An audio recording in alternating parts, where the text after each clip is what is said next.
Good evening to all of you.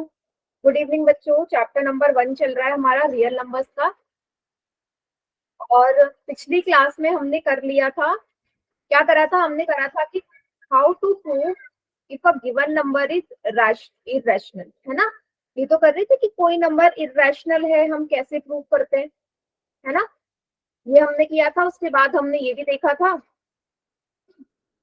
कि कोई भी नंबर को अगर हम रैशनल और इरेशनल में जितने भी ऑपरेशंस होते हैं वो हमें क्या रिजल्ट देते हैं। मतलब अगर मैं आपसे बोलूं, मैं आपसे बोल रही हूँ कि भाई अगर मैंने लिख दिया √10 + 5, और मैं आपसे पूछ रही हूँ कि भाई ये नंबर रैशनल आएगा इसको ऐड करके या इरेशनल आएगा। आंसर बताओ मुझे चैट सेक्शन में, रैशनल आएगा या इरेशनल आएगा। Good evening Sonam. √10 में 5 ऐड करने पे जो नंबर आएगा वो रैशनल होगा या इरेशनल, बताओ। चैट सेक्शन में लिखो बस सभी बच्चे आंसर। मैम ये ऐड ही नहीं हो सकते। तो आएगा क्या, ऐड नहीं हो सकते तो मैम इरेशनल। सभी का यही आंसर है, इरेशनल। यस, वेरी गुड, है ना। ये चीज मैंने आपको एक्सप्लेन करी है। भाई √10 सभी को पता है इरेशनल नंबर है ना, √10 एक इरेशनल नंबर है और 5 एक रैशनल है। भाई इरेशनल और रैशनल कभी ऐड नहीं हो सकते, ऐड नहीं हो सकते तो फिर इरेशनल ही तो देगा, कभी ऐड नहीं होते। और इरेशनल में रैशनल नंबर को ऐड करो या सब्ट्रैक्ट करो हमेशा क्या आएगा, इरेशनल आएगा। क्लियर सभी को इतना, ठीक है। हाँ, अब एक और एग्जांपल पूछ रही हूँ, मुझे बताइएगा इसका क्या आंसर आएगा। क्वेश्चन इज √9 + 7, क्या आएगा, रैशनल और इरेशनल, दोनों में से बताओ क्या आएगा, रैशनल और इरेशनल। √9 + 7, तो कुछ बच्चे इरेशनल बोल रहे हैं, कुछ रैशनल बोले हैं, क्या आएगा, रैशनल और इरेशनल। चैट सेक्शन में आंसर करिएगा सभी।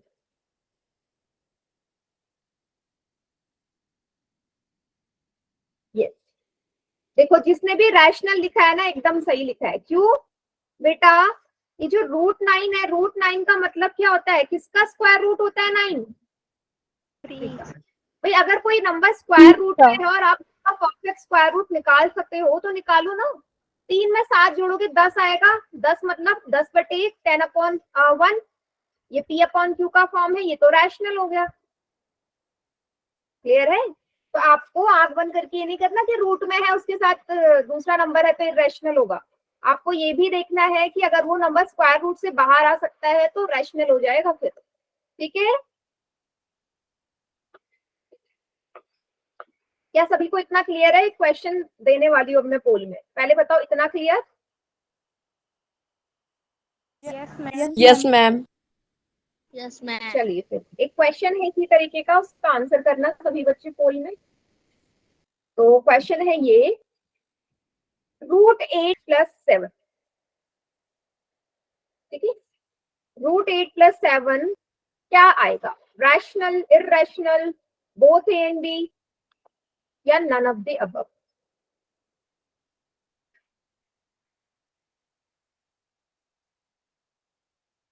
√8 + 7 अभी मैंने करवाया, वही चीज पूछ रही हूँ आपसे पूरी। मैम हो गया।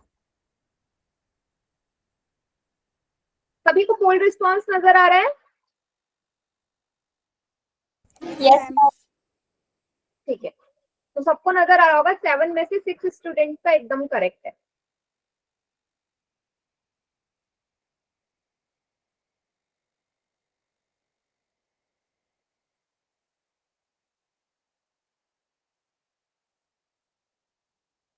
बहुत बढ़िया।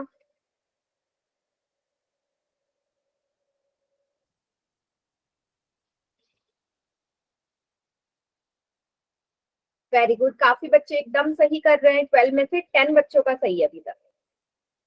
वेरी गुड बेटा। मैम हो गया। बढ़िया।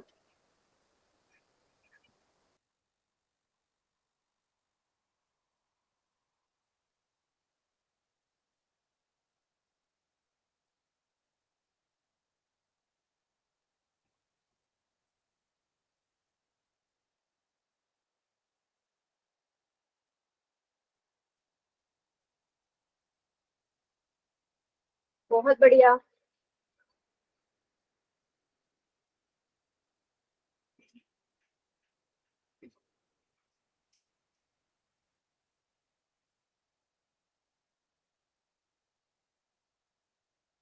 क्या सभी बच्चों का हो गया? काउंटडाउन स्टार्ट कर दूं?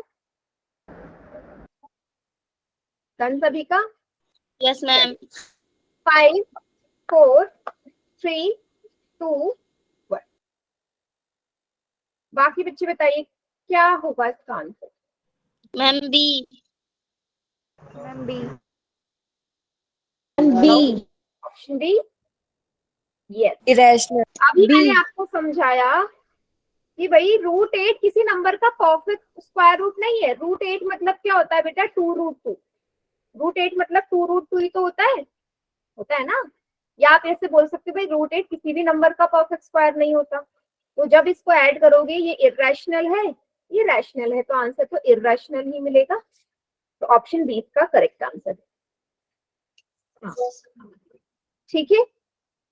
चलिए अब मैं एक चीज आपको एक्सप्लेन कर रही हूँ जो हमने लास्ट क्लास में भी सीखी थी कि कोई भी नंबर रैशनल है या इरेशनल है उसे कैसे प्रूव करते हैं। ठीक है, मुझे बताओ ये चीज कितने बच्चों को समझ में आ गई है कि अगर कोई भी नंबर गिवन हो तो आप प्रूव कर सकते हो कि इरेशनल है? कितने बच्चों को समझ में आ गया है? चैट सेक्शन में जरा वाई लिखो कि अगर कोई भी नंबर आपको दे दिया जाए तो आप आराम से प्रूव कर सकते हो, कोई भी। बताओ। एक ही बच्चे ने लिखा है, 2 3। एक बार मैं फिर से आपको रिवाइज करवा रही हूँ। ठीक है, गुड इवनिंग बेटा।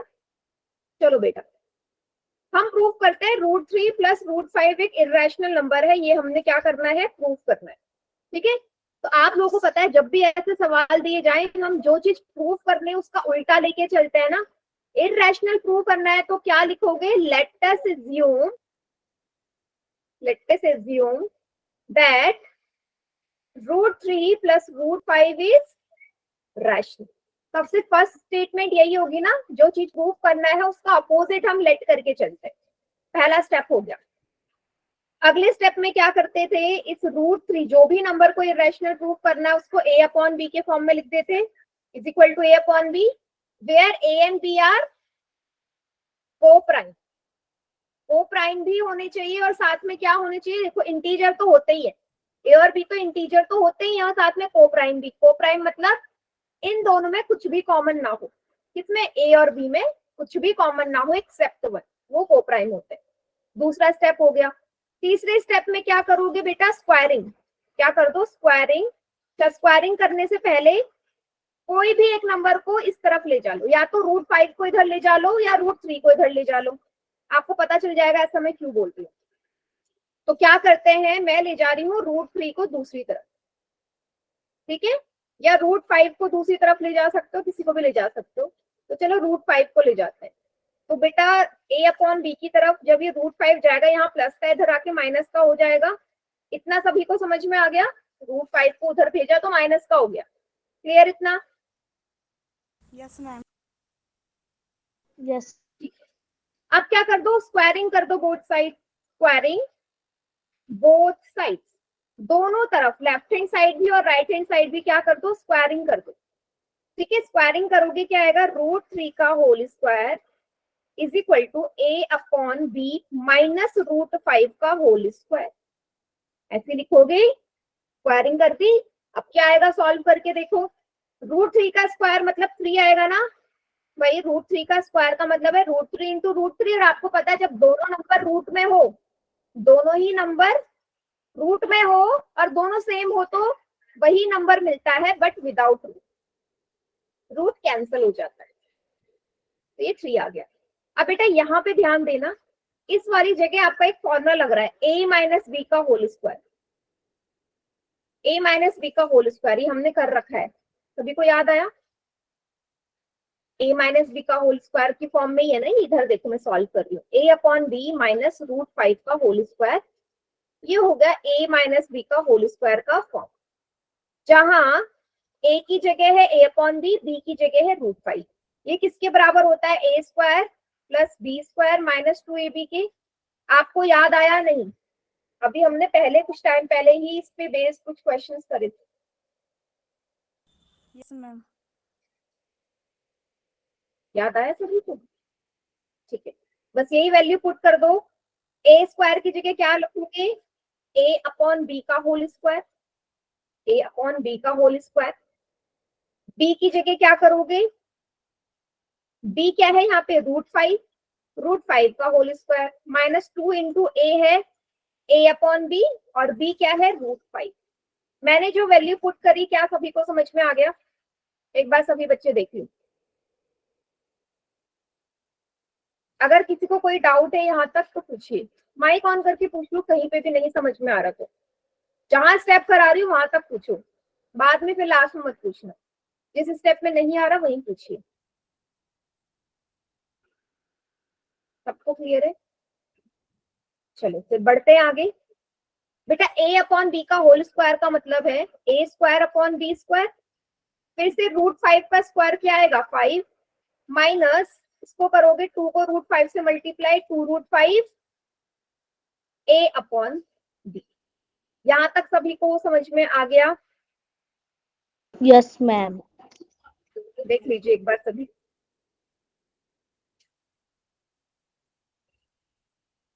क्लियर है यहाँ तक?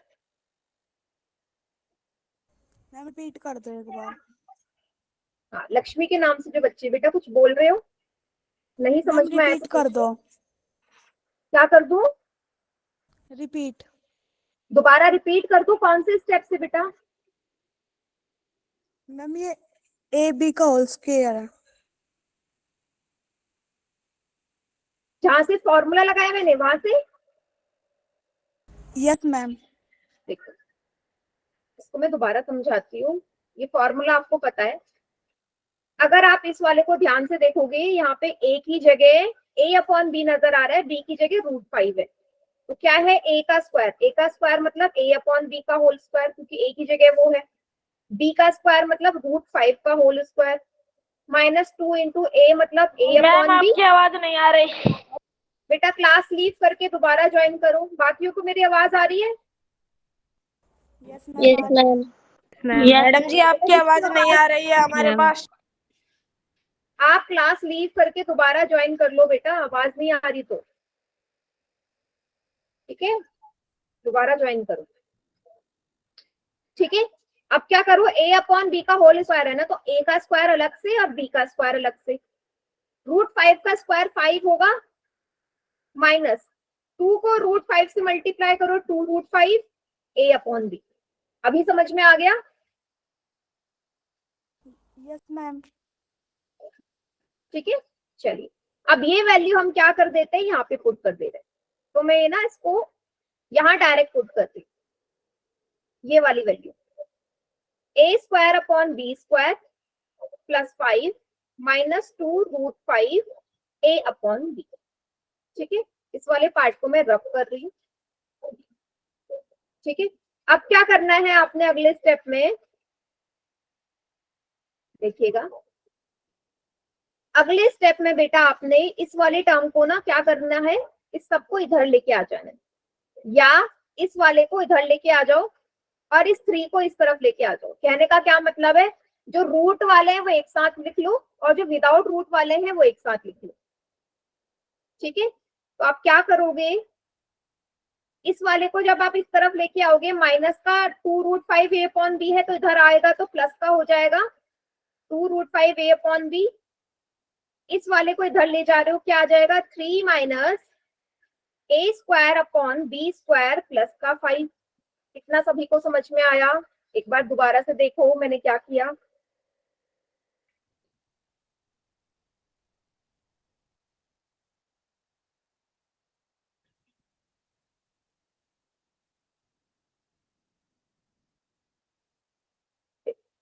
फिर से समझो,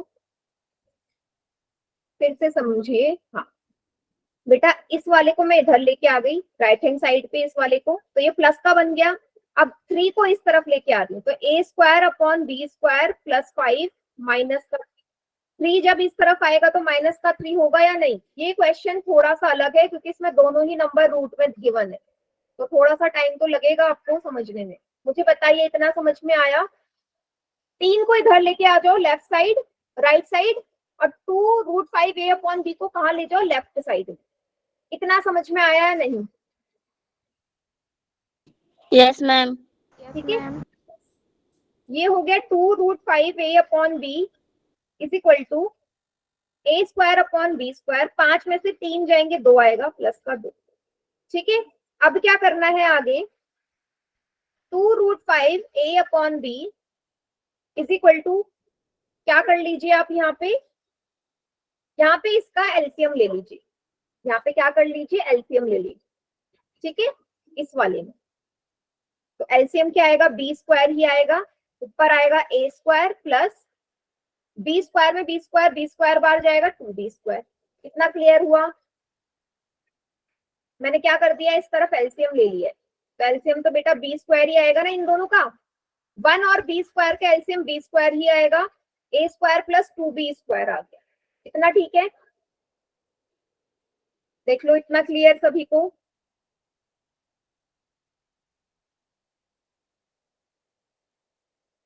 चलिए, अब क्या करना है बेटा, यहाँ से इस वाले बी से इस वाले बी को कैंसिल कर सकते हो।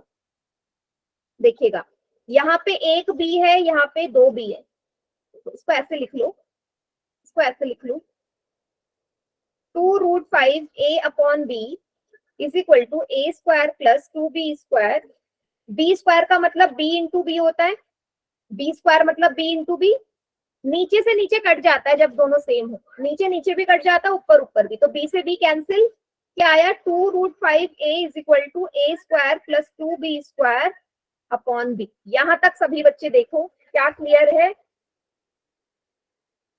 बेटा? देखो, मैं बार बार बोल रही हूँ, सवाल बाकियों से अलग है क्योंकि इसमें √3 √5 दोनों ही रूट में है, तो जब भी 2 नंबर रूट में हो आपको यही मेथड यूज करना है, और आपको लास्ट में पता चल जाएगा क्यों कर रहे हैं सब।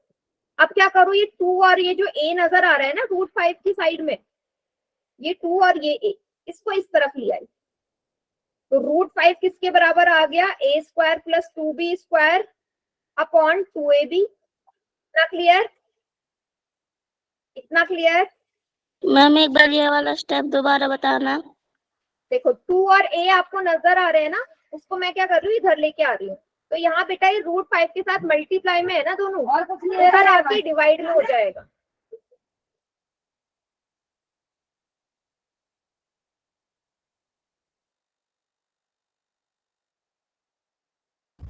क्लियर सभी को इतना?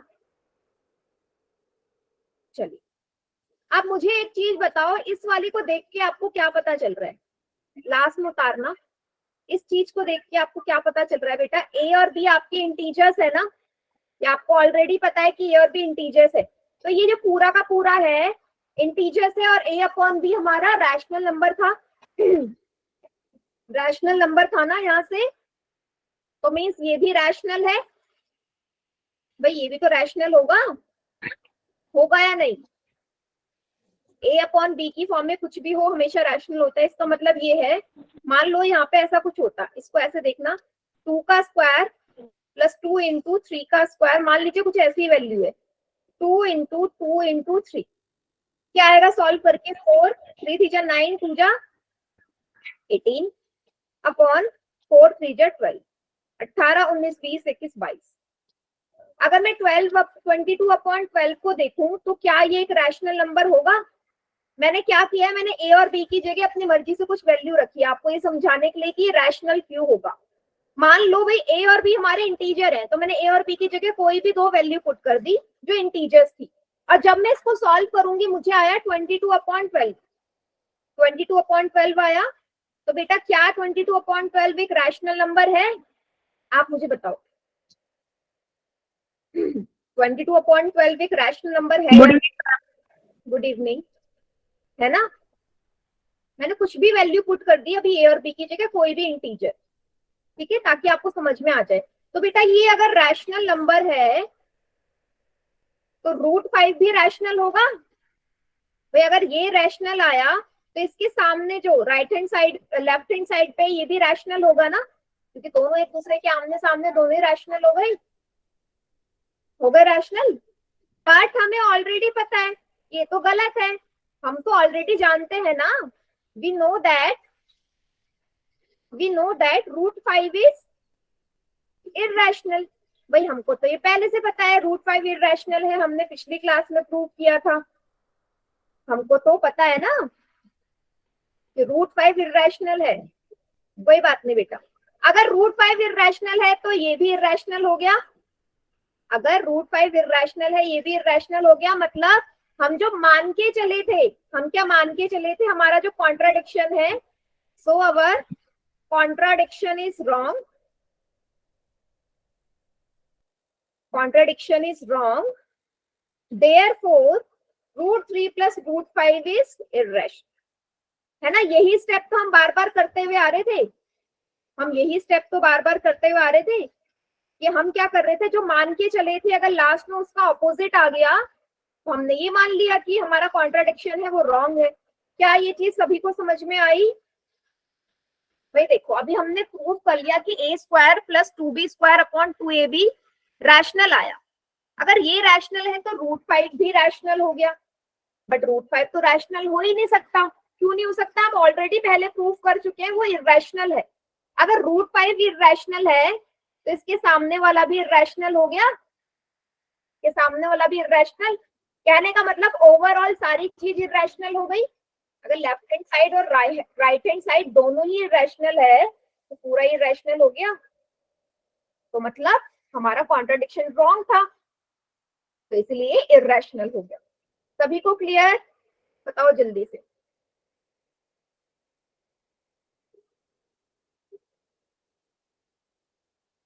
इसको नोट डाउन करो सभी बच्चे।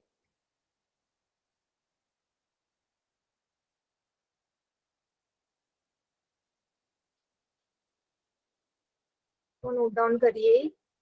देखो बेटा मैं बार बार बोल रही हूँ, थोड़ा सा आपको मुश्किल लगेगा बट इसकी आदत पड़ जाएगी।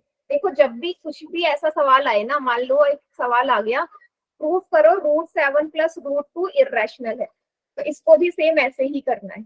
अगर ऐसा आए √3 + √10 इररेशनल है, इसको भी ऐसे ही करना है। तो जब दोनों ही नंबर रूट में हो हमेशा यही प्रोसीजर आपने यूज करना है, ठीक है।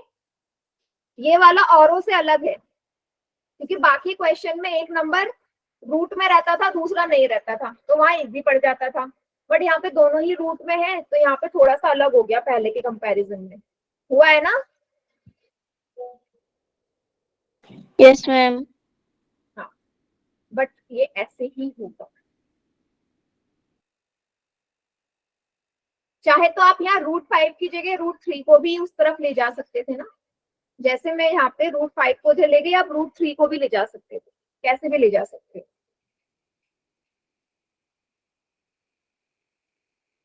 बढ़े आगे, सभी को क्लियर हो गया?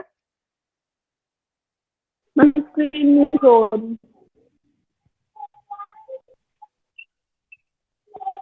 ले रहे हो? स्क्रीन नहीं आ रही बेटा, मुझे लग रहा है नेटवर्क इशू है आपकी तरफ से। ओके। चलो एक बार मैं दोबारा से शेयर कर देती हूँ, बताना आ रही है या नहीं।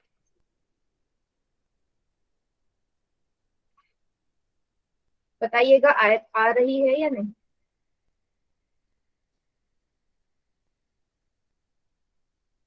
आ रही है? No ma'am. तो फिर बेटा आपकी तरफ से नेटवर्क इशू है।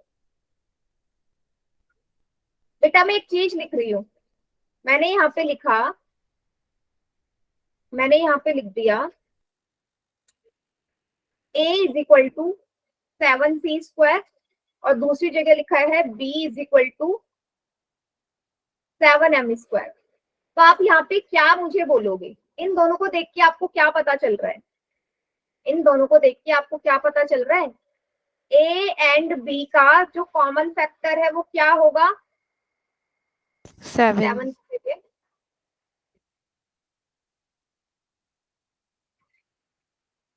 थ्री मान लो। तो ए और बी का जो कॉमन फैक्टर है वो क्या बोलोगे, 3. क्या आएगा? सभी बच्चे यही बोलोगे? थ्योरम 1.3 याद आई? या जब हमने क्वेश्चन सॉल्व करे थे ऐसे ही तो करे थे। आप यहाँ ध्यान से देखो, इसको आप कैसे लिखोगे? इसको आप लिखोगे ना c square is equal to A upon 3, इसको लिखोगे m square is equal to b upon 3। ऐसे तो लिखोगे, जब 3 उधर जाएगा तो ए के नीचे आ जाएगा, जब ये वाला 3 इधर जाएगा तो बी के नीचे आ जाएगा। तो यहाँ से आप थ्योरम 1.3 अप्लाई कर सकते हो ना। इसका मतलब है a is divisible by 3, ma'am screen इसका नहीं आ मतलब है रही। बी इज डिविजिबल बाय 3, है या नहीं? है ना? तो इसका मतलब ए एंड बी का कॉमन फैक्टर क्या है? Common factor 3। समझ गए सभी बच्चे? मैम मतलब यही तो स्क्रीन है। नहीं आई तो समझ में नहीं। बेटा एक बार दोबारा लीव करके ज्वाइन करना। क्या ये चीज सभी को समझ में आई? यार a बराबर 3c स्क्वायर है, b बराबर 3m स्क्वायर है। तो अगर आप इसको स्टैंडर्ड फॉर्म में लिखोगे तो a और b दोनों का कॉमन फैक्टर 3 आएगा ना, क्योंकि 3 दोनों को ही डिवाइड कर रहा है। तो आप बोल सकते हो ना कि a and b have common factor 3। Yes sir, yes या नो बोल सकते हैं या नहीं? बताइए, बोल सकते हैं ना? चलिए एक क्वेश्चन मैं आप लोगों को पोल में दे रही हूँ, जरा ध्यान से देखिएगा। क्या लिखा है यहाँ पे? यहाँ पे लिखा है, एक मिनट, यहाँ पे लिखा है if a is equal to 7c square and b is equal to 7m square, then what we can say from this statement? हम इस स्टेटमेंट से क्या कह सकते हैं? 4 ऑप्शन आपके पास है, देखो और बताओ। c is divisible by 7, क्या बोलोगे? c 7 से डिविजिबल है, या c m से डिविजिबल है, या 7 a और b का कॉमन फैक्टर है, या नन ऑफ द अबव? बताओ क्या लगता है? इस स्टेटमेंट को देख के क्या बोल सकते हो आप?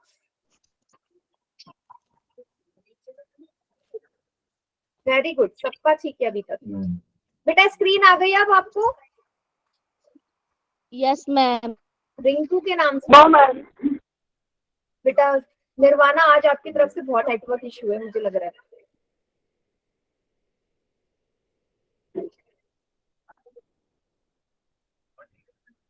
ये लास्ट क्वेश्चन है, इसके बाद हम प्रीवियस ईयर क्वेश्चंस करेंगे।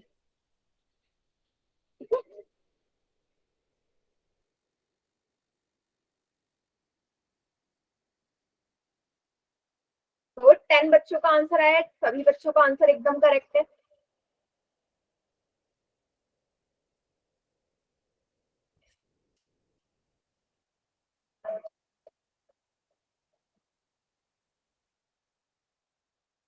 बाकी बच्चे भी करिए जल्दी जल्दी से, फिर प्रीवियस ईयर क्वेश्चंस भी तो करना है।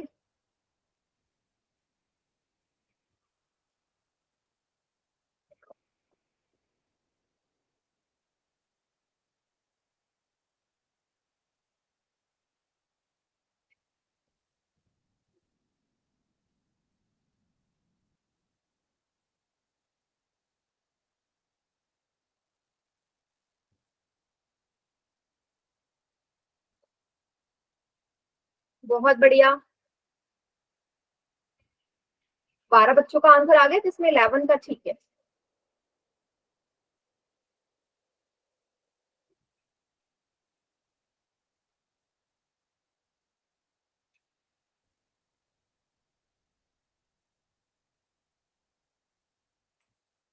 चलिए मैं काउंटडाउन स्टार्ट कर रही हूँ। 5 4 3 2 1। बताइए क्या आएगा आंसर? अभी थोड़ी देर पहले मैंने एक्सप्लेन किया था ये चीज। अब बेटा 7 a is equal to 7c square का मतलब क्या है? यहाँ से आप c square is equal to 7 करोगे। इनमें वो कैच पकड़ा हम लोग है जी तो रस्सी को खेलना, रस्सी को। किसका माइक ऑन है बेटा? चलिए, यहाँ से आप क्या बोलोगे? M square is equal to A upon 7। हाँ, अब देखो ए के नीचे भी 7 है, बी के नीचे भी 7 है, इसका मतलब दोनों 7 से डिवाइड हो रहे हैं ना। अगर दोनों 7 से डिवाइड हो रहे हैं तो मीन्स ए और बी का जो कॉमन फैक्टर है वो 7 होगा, इसलिए सी इसका करेक्ट आंसर है। सभी बच्चे समझ गए? ठीक है, तो बेटा ये चैप्टर हमारा हो गया फिनिश। अब मैं आपको दे रही हूँ कुछ प्रीवियस ईयर के क्वेश्चंस। एलसीएम और एचसीएफ का रिलेशनशिप याद है? हमने सवाल Yes, किए ma'am. थे। हाँ, तो क्या था? एलसीएम गुणा एचसीएफ बराबर होता है ए गुणा बी के। अब देखो ये जो सवाल आपके सामने नजर आ रहा है ना, पहला क्वेश्चन, ये आपका 2017 के सेट ए में आया हुआ सवाल है, बोर्ड में, हरियाणा बोर्ड में। तो क्वेश्चन आपके सामने है, ऑप्शन आपके सामने है, पोल में आंसर करना है। देखते हैं कितनों को याद है। क्या बोला है आपसे? HCF of 306 and 657 is 9। आपको क्या गिवन है? एचसीएफ कितना है बेटा? 9 है। एलसीएम काउंट फाइंड आउट करना है। पहला नंबर 306 है, दूसरा नंबर 657 है। 4 ऑप्शंस आपके सामने है, कर लोगे या नहीं? आपको बस फॉर्मूले में वैल्यू Yes, पुट ma'am, करनी कर है, कर लेंगे। लेंगे सभी? हाँ, करो बेटा। इसका सही मान लो, उसको मार्क्स मिल गए। 2017 सेट ए का क्वेश्चन।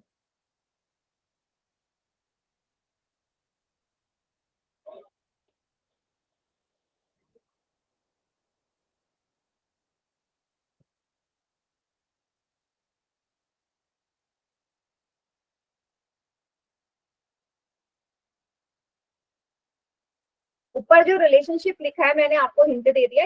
इस चीज में एलसीएम एचसीएफ की जगह रखना है, जो चीज पूछी है उसकी वैल्यू निकालनी, सिंपल है।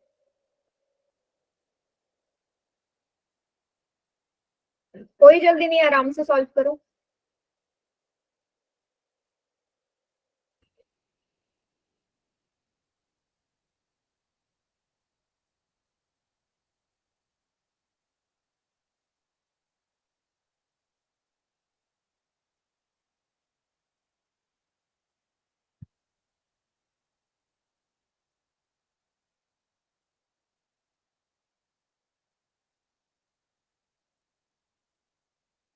आराम से सॉल्व करो। चारों ऑप्शन विजिबल है ना सभी को? दिख रहे हैं सभी को या थोड़ा जूम करूं और बताओ?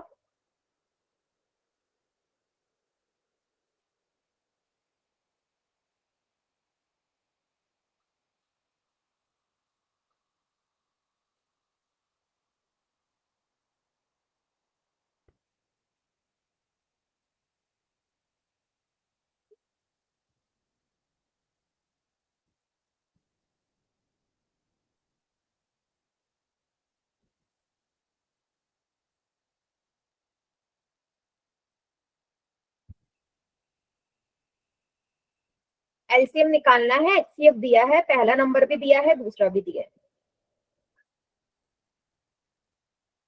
वेरी गुड, 3 बच्चों का आंसर आया, तीनों का एकदम करेक्ट, एकदम करेक्ट।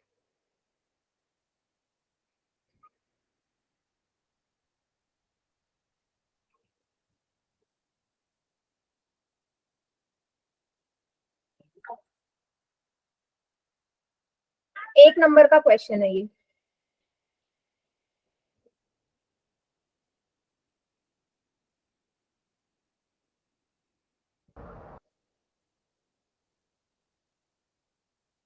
बहुत बढ़िया, 9 बच्चों का आ गया, जिसमें से 8 का ठीक है। वेरी गुड बेटा, ऐसे करो बाकी भी।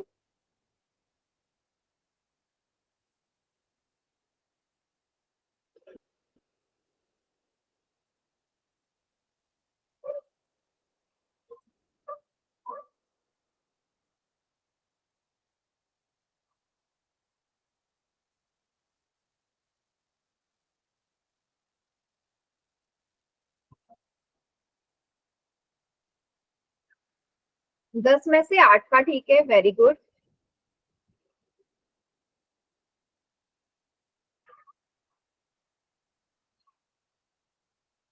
Very good.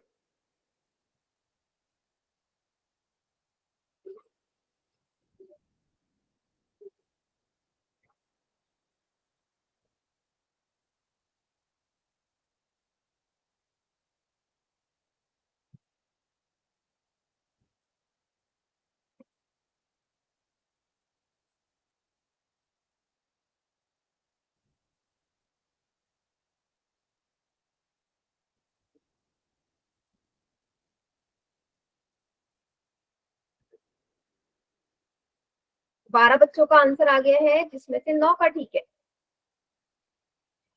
अच्छा बताओ कितने बच्चे रह गए अभी पोल में, हैंड रेज करो जिन्होंने अभी नहीं किया है। ठीक है, ठीक है, कर लो बेटा।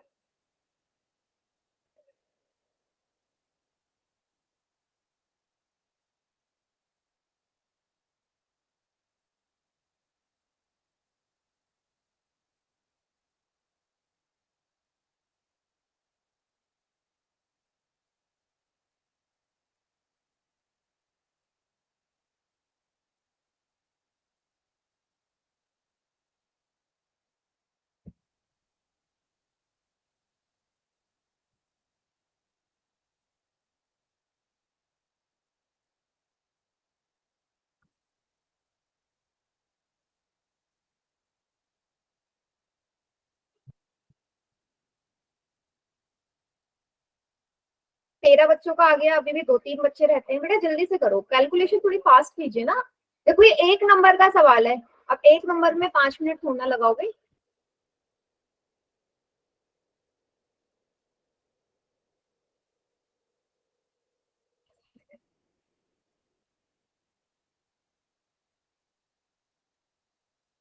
हो गया सभी का, बताओ जल्दी। डन। चलिए मैं काउंटडाउन स्टार्ट कर रही हूँ। 5, 4, 3, 2, 1। चलिए बताइए कौन सा आएगा ऑप्शन। बी। यस। बी। बेटा सारी वैल्यूज दे रखी हैं, आपको वैल्यू पुट करनी है। LCM into HCF is equal to A into B.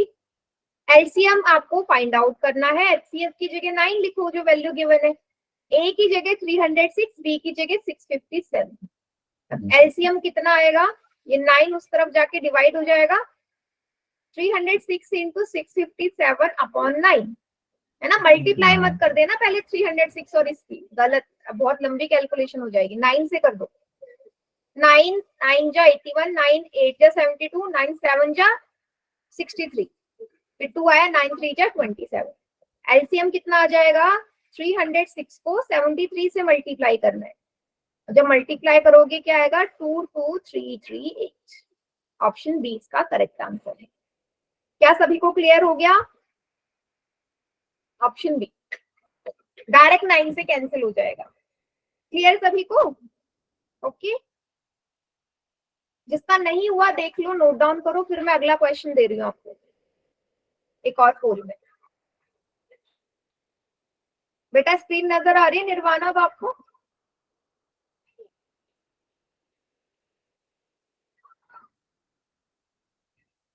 चलिए ठीक है, नेक्स्ट क्वेश्चन है ये। अच्छा इसको करने से पहले ना आप ये वाला करो, जरा देखना। पहले क्वेश्चन नंबर ये वाला देखो जो 2018 सेट ए में आया हुआ है। 2018 सेट ए में आया हुआ है, देखना क्या पूछा है इसमें, पोल में करना है सभी ने। बोला है the relation between HCF and LCM of 12 and 20 will be.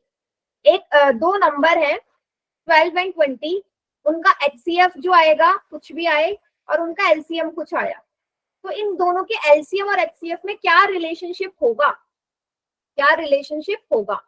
क्या एलसीएम हमारा एचसीएफ से बड़ा होगा, या एचसीएफ एलसीएम से बड़ा होगा, या दोनों बराबर होंगे, या नन ऑफ दिस। आपको क्या लगता है पर्सनली, बाकी एक्सप्लेन तो मैं आपको करूंगी। वही अगर किसी भी दो नंबर, देखो कोई भी दो नंबर हो सकते हैं, कोई भी दो नंबर का एलसीएम एचसीएफ निकालते हो तो क्या आता है, एचसीएफ बड़ा आता है या एलसीएम बड़ा आता है या दोनों बराबर आते हैं, क्या होता है। जो आपको लग रहा है पोल में आंसर कीजिए, या नन ऑफ दीज।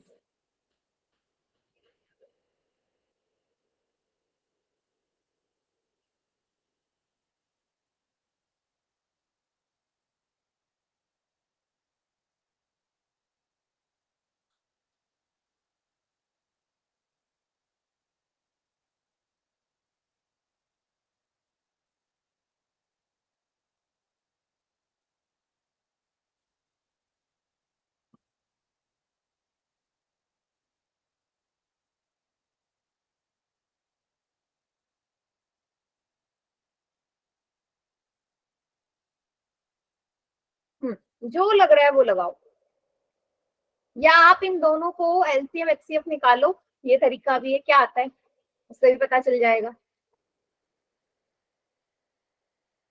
5 में से 2 बच्चों का, 5 में से 2 का, ठीक है।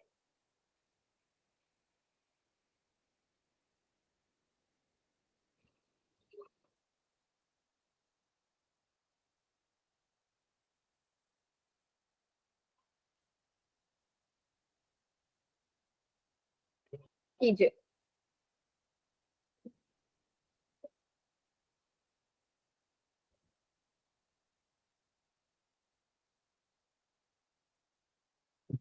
सेवन में से 3 का, ठीक है।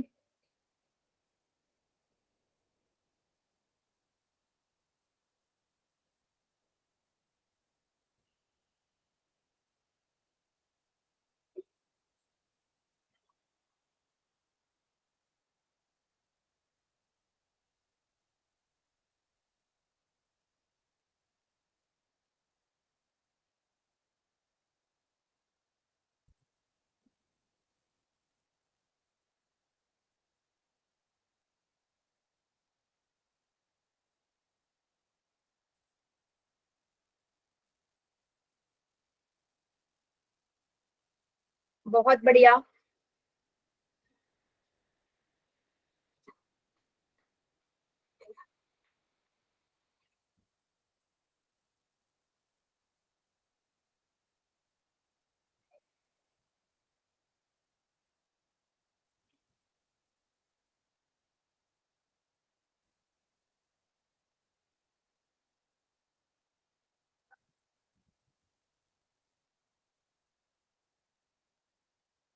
आठ में से 4 का, ठीक है। बाकी बच्चे भी करिए।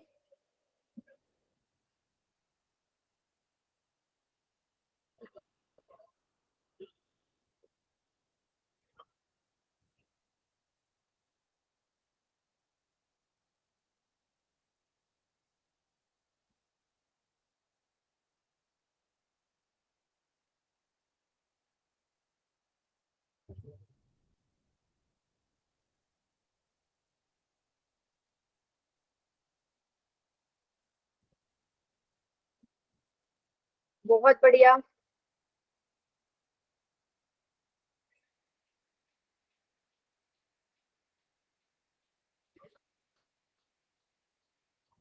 बेटा थोड़ा जल्दी करो ना, हर क्वेश्चन में आप 5 से 6 मिनट लगा रहे हो।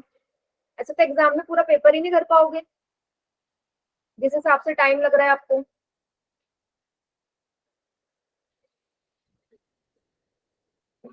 एक नंबर के सवाल में 5 से 6 मिनट लगते हैं क्या?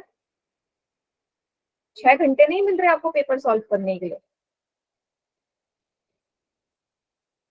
काउंट डाउन स्टार्ट कर रही हूँ। 5, 4, 3, 2, 1। बताइए क्या आंसर आएगा, क्या लगता है?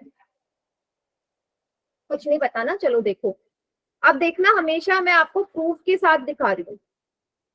12 एंड 20 का पहले एचसीएफ निकाल ले। 12 एंड 20 का एचसीएफ निकाल लेते हैं ताकि आपको प्रूफ मिल जाए। ठीक है। 2 6 जा 12, 2 3 जा 6, 3 1 जा 2 10 जा 2 5 जा 5 1 जा। एचसीएफ कितना आ जाएगा? ये है 2 इंटू 2 इंटू 3 और नीचे है 2 इंटू 2 इंटू 5। कितना आया दोनों का एचसीएफ? एचसीएफ आया 4 और इनका जो एलसीएम आएगा वो कितना आएगा बेटा? 2 इंटू 2 इंटू 3 इंटू 5। 2 2 जा 4, 5 3 जा 15, 15 4 जा 60। अब मुझे बताओ, एचसीएफ आया है 4, एलसीएम आया है 60, तो क्या बड़ा है, एलसीएम बड़ा है या एचसीएफ? एलसीएम बड़ा है या एचसीएफ? फिर LCM. हमेशा याद रखनी, तो कॉमन सेंस वाली बात है। कोई भी 2 नंबर हो, चाहे आप उनका कभी भी एलसीएम एचसीएफ निकालोगे, एलसीएम हमेशा बड़ा आएगा। एलसीएम हमेशा बड़ा आएगा। तो ऑप्शन 20 का करेक्ट आंसर है। खुद सोचिए ना, एचसीएफ मतलब होता है जो कॉमन है, एलसीएम मतलब होता है जो सबसे बड़ा कॉमन मल्टीपल है। कॉमन मल्टीपल है जो सबसे उसमें, मतलब जो मल्टीपल है उसमें, मल्टीपल तो हमेशा बड़ा होगा ना फैक्टर के कंपैरिजन में। और एचसीएफ हमेशा छोटा ही आता है बेटा, एलसीएम से एचसीएफ हमेशा छोटा आएगा, कभी हो ही नहीं सकता कि एचसीएफ बड़ा आ जाए। इतना दिमाग में रखना है आपने। ये चीज सभी को समझ में आई? Yes ma'am. ठीक है, हमेशा बड़ा हो, चाहे कोई भी नंबर दे दे आपको, 2 या 3 कितने भी, एलसीएम बड़ा आएगा। अब इस वाले को देखो, ये 2018 के सेट बी में आया था। क्या बोला है? ए एंड बी हमारे दो पॉजिटिव नंबर्स हैं, ए एंड बी हमारे दो पॉजिटिव नंबर्स हैं, तो एलसीएम और एचसीएफ में क्या रिलेशनशिप होगा? अभी अभी मैंने करवाया, सेम वही है। ए और बी कोई भी दो पॉजिटिव इंटीजर हैं, अगर उनका एलसीएम और एचसीएफ निकालोगे तो क्या रिलेशनशिप होगा उनमें? कीजिए पोल में।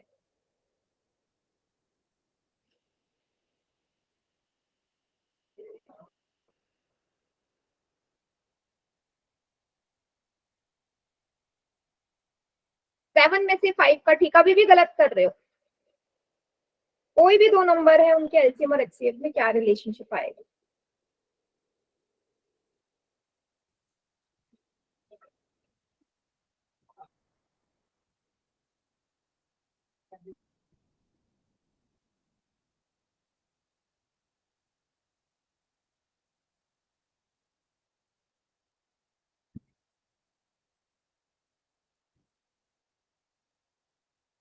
वेरी गुड, मैम हो गया। बहुत बढ़िया।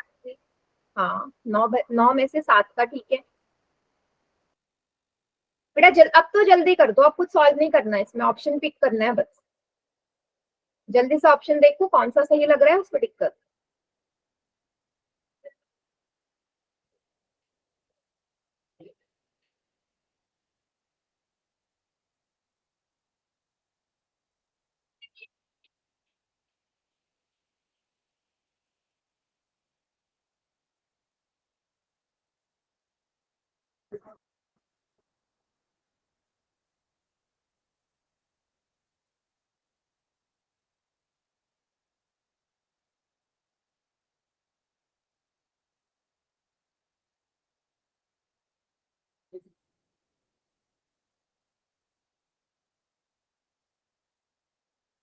चलिए मैं काउंटडाउन स्टार्ट कर रही हूँ।